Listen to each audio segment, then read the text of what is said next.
James Harden's extension with the Rockets. He's got a few more years with us. From the moment James was here, Mr. Alexander said, "I want you to retire as a Rocket," and 6 more years with James.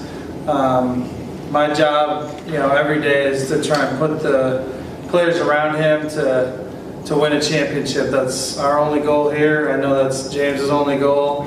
The relationship that we have in terms of him pushing me to make the team better, and his ability to recruit other players like Chris Paul, we saw yesterday, like all the players around the team, is the modern way that I think teams are going to be built. Get a cornerstone player like James and have him bring everyone to the party in Houston. And we're excited for the next step. We think next year is going to be the best team we have, and it's all thanks to this guy. Thanks. I think you're supposed to say something, James. Oh, I am?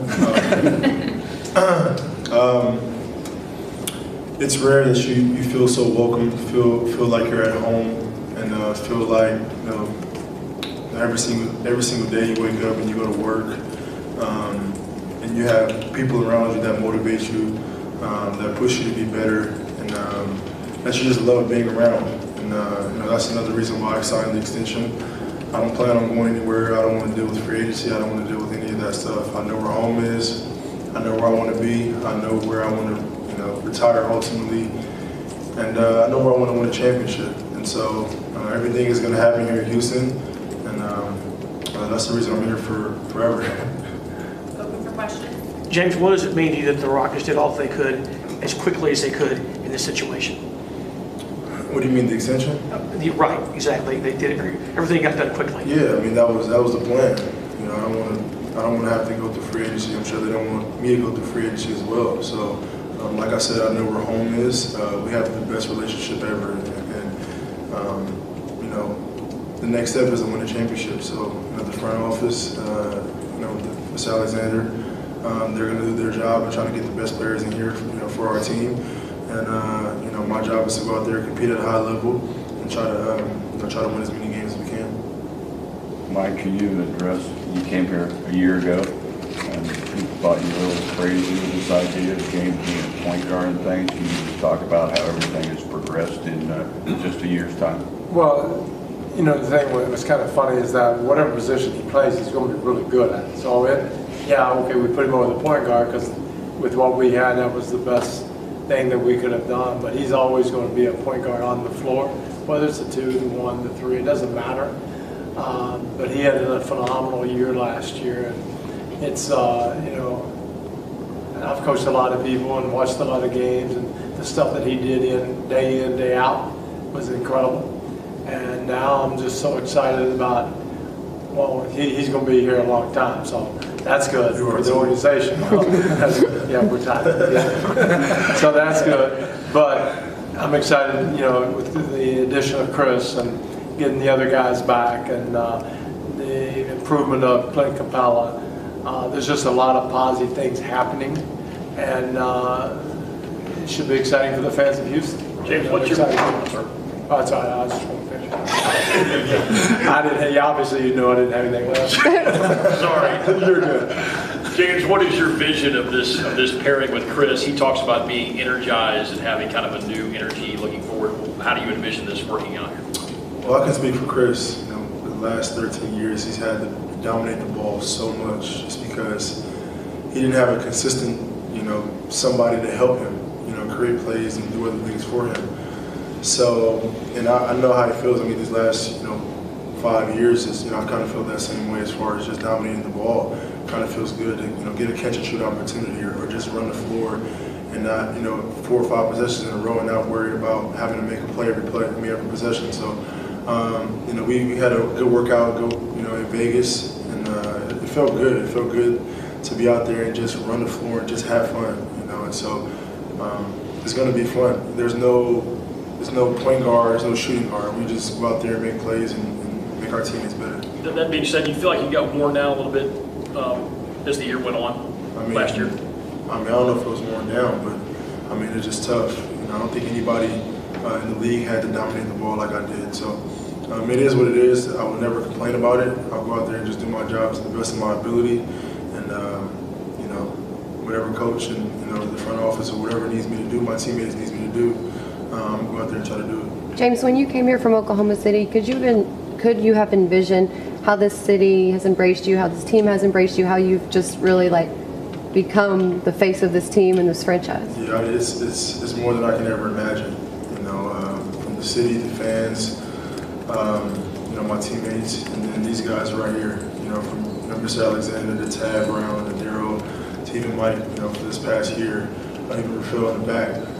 It's constant communication. I talk to these people more than my mom, more than my family and friends. It's really a family. I'm not exaggerating it, and I wouldn't rather be in any other place than here. I was going to ask you kind of about that a little bit. The communication that this organization has with you about the team itself, transactions and plans and things. Do you have a feel for how unusual or unique even that might be across the league? And what has that meant to this general feeling you described of feeling more welcome here? I think it's definitely unique. I know previous situations it wasn't like that. So and it's not just with me, it's with the other guys, other teammates as well. So it's literally one big family, and I know how unique it is. I know how special it is to feel welcome and feel loved and treated normal. So they humble me every day, and that's what drives me to go out there and work hard and try to be the best James I can be. Yesterday, Chris mentioned that since the trade, you and he have communicated every single day. Can you share any of what you talked about, and how much has that energized you for next season? We talked about everything, everything off the course of life. Obviously, wanting to win, and just how can we make our team better? How can we make our team better? How can we make our teammates better than we have now? And that's going to be the most important thing. How can we, rally these guys up every single day and motivate them every single day to want to go out there and just do whatever it takes to win. So, both it's new positions for both of us, and I think communication is going to get us over that hump. Literally, that's no lie. We talk every single day. Do you look at this as the two of you creating something new, or is there something that we can look at any point in basketball and say, oh, it's kind of going to look like those two on the court together? I don't think anybody's ever seen anything like this before. Two guys that can create and facilitate and just do things with the ball that nobody's done. From the one position and the shooting guard position. So it's gonna be fun. I'm excited to be a part of it, and I'm sure he is, and our teammates as well. Since you said you wanted to be here, you're going to be here forever for your whole career. What do you want, your legacy to be? What do you want to build here? What's the most important thing that you want to be known for being here? Well, first of all, the legacy has to come with championships. That's going to solidify it. But just knowing that I was very impactful in the community, very impactful, in the city of Houston, and that I did it the right way. It was a league first example guy, kind-hearted and just loved. That's the most important thing. People that I surround myself with every single day, people that I work for and work with every single day, make them feel like I'm normal and they can talk to me about anything. James, when you're talking to Chris before the trade or PJ before he signed or whoever it is you're trying to get here, what are the things that you're emphasizing? What are your selling points for this franchise? I can't tell you that. Nah. Obviously, man, we have the best organization, from top to bottom, and it just, I think everybody's seen it last year. You get the right pieces in here, and it can be fun. We can do something really special. And you add, Mike to the mix. I think people seen the glimpse of what could be last year, and I felt like Chris, saw himself in that situation as a point guard, and hopefully we can go further than that. James, obviously Daryl and the organization is always looking to improve the team and make it better capable of competing. Do you feel like the team you have today, the roster you have today, is capable of competing for a championship? Oh, for sure. For sure. We have a Hall of Famer. We just added a Hall of Famer, a guy that IQ is probably one of the best to ever do it. Passing ability, defensively, he's a beast. He just brings so much to our team that we didn't really have. And so adding him, to help other guys, younger guys like Clint, it makes our team that much better. And when you're going to compete against a championship and a team like Golden State, the defending champions, you have to have that ability on the court to give yourself a chance. Chris, yesterday talked about sacrifice, and that's something that you guys have talked about in your conversations the last 3 weeks. That's something that will be emphasized with the rest of the team. What is specifically about sacrifice and the fact that you guys are coming together and forming this kind of new thing that's so important? I think sacrifice comes with communication. I don't think either Chris or myself or any of our teammates are selfish. So it's just about communication. I think that's the only way we're going to get through this thing. Chris might be accustomed to some things that I'm not, or vice versa. So as long as we can talk our way through it and just figure it out, which that's would be pretty simple, we'll be all right. But I mean, whether it's him getting on me about catching and shooting open shots because we hadn't had it before, or the other way around. But you got a great veteran group that wants to win, and we're all on the same page. When you hear them, I'm sure you've heard them or seen them since the news of the contract. The richest contract in the history of the sport. How does that hit you when it's your name followed by those words?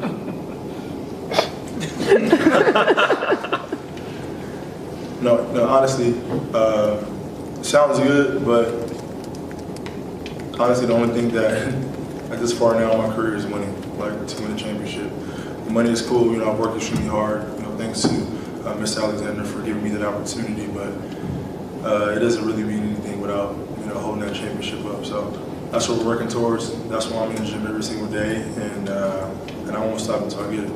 Does it humble you to think about that? I mean, everything that you've gone through in your life up to this point, and wow. Yeah, I'm always humbled. I'm always humbled. I'm always open to listen and learn. I always feel like I can get better. I'm just a student. I'm a student of life, and I mean, never gonna get too high, never gonna get too low, but just trying to stay level and even keeled, and be the best that I can be every single day. James, everybody in this room knew the frustration of that Spurs series, how it ended. How much does that motivate you? What happened and the way that series ended? Oh, for sure, it motivates me. Of course, in the end, how we wanted it to end, how I wanted it to end. But that's what life is about. You get tested, you go through certain things where things don't happen your way, or happen the way you would like them, or envision them. You have to sit back, look at how you can be better, and just be better at it. And if you fail, do it again. James, that right there, you and Chris and even Mike have all kind of gone through those same things. Chris has been in the league 12 plus years and a lot of disappointment. Mike's been close before, you've been close before. Is that something you'll share and you can discuss about what y'all are fighting for together? Yeah, I think that's one of the reasons why Chris, came here as well, because he knew that basically we were the two that has been close and hasn't gotten to where we want to go, and coach, so we all have the same goal, we all have the same mindset. Trevor has one, he wants to get back. Eric wants to get one. All the guys are motivated on the same page, so it's going to work out.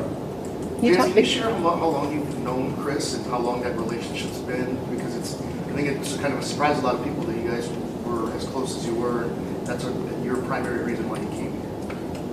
Well, I've known Chris obviously for some years, and then the Olympics has helped us, helped our relationship, and then we just kept in contact over the years, but Trevor, is really close to him. We have a lot of guys that are really close to him, so it made it easier for him to want to come here. He's a very humble guy as well. He just wants to win. He listens. Even 13 years in, he still listens. He still feels like he can learn and be better. So it just all makes sense. Mike, I think I saw you nodding when they unprecedented this pairing. You've been around the league a long time. With this skill set, Is that an He accurate? doesn't really have to coach. Just sit there and look at it like, I know, you don't want me to coach. It'll be better.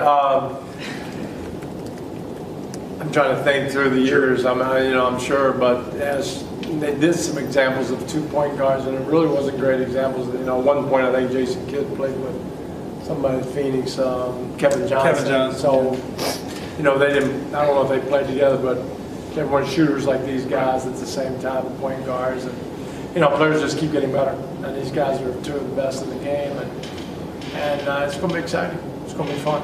You talk about this being a family a lot, like you keep saying that. Do you feel like you've grown in this family and you've kind of, not just on the court, but like grown into a man and a leader and just overall? yes. Obviously, on the court I've grown, but off the court as a businessman, I work with these guys, especially Tad Brown, a lot. Just to, he's so smart. He's been through it all, so he helps me. He's like a kind of a father, but he helps me. He helps me just to get through every single day with the struggles that I have. Any questions about anything, he's there for me, and so that's what keeps me humble. That's what keeps me sane sometimes. Daryl, this is kind of an unprecedented contract in terms of length because the original contract and now the extension. You're a GM that's talked a lot about flexibility, including podcast with Bill Simmons. How does a contract of this length, when you don't know what the cap is going to be in the future, kind of impact things for you and your flexibility? Yeah, some of our decisions are hard. This one's easy. This one's we'd do more if we could. I mean, this is the most they allow us to do. You work your whole career, like myself, to get a player of James's caliber and now Chris's caliber, and we're excited. I mean, I think the reality is, starting with Mr. Alexander's philosophy even before James was here, the players are the ones who create, who make the team win or lose, win the champions or not. So the relationship with them has always been strong, and we want to work with them to create the championship teams. And I think it's the teams that recognize that are going to win going forward in the league. And we would have done longer and more money if we could.